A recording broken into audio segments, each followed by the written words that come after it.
Umalo na sa higit 1,000 ang nasugatan habang siyam ang nasawi sa malakas na lindol sa Taiwan. Kaugnay niya nagpaabot ang mensahe ng pakikiisa si Pangulong Ferdinand R. Marcos Jr. at tiniyak ang kahandaan ng Pilipinas na tumulong sa ating mga kababayan doon. Si Joy Salamatin sa sentro ng balita.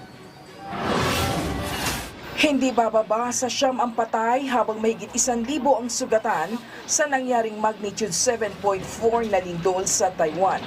Ito na ang pinakamalakas na lindol na tumama sa Taiwan sa loob ng 25 taon. Naitala ang mahigit 100 aftershocks kabilang ang isang magnitude 6.5 na pagyanig. Nagkaroon din ng mga pagguho ng lupa sa ilang lugar.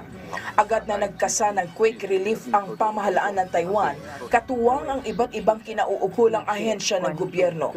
Nagtayo ng relief tents na pansamantalang matutuluyan ng mga apektadong residente. Matagumpay ang mga ikinasang search and rescue operations sa ilang lugar, kung saan kabilang sa mga nasagip ang ilang manggagawa sa isang quarry site, gayon din ang mga individual na natrap sa isang tunnel.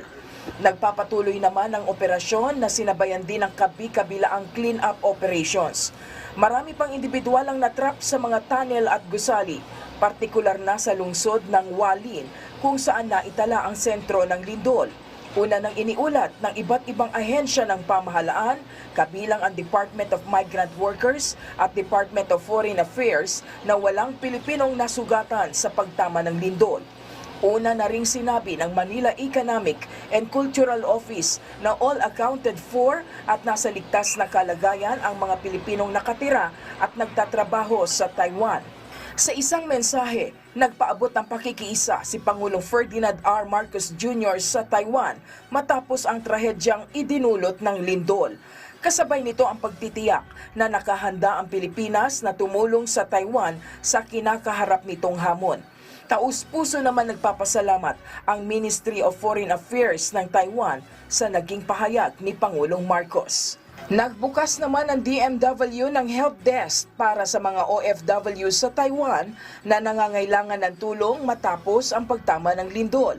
Sasagot din ang naturang help desk sa information request ng kaanak ng mga OFW sa Taiwan na nais malaman ang estado at kondisyon ng kani-kanilang mahal sa buhay.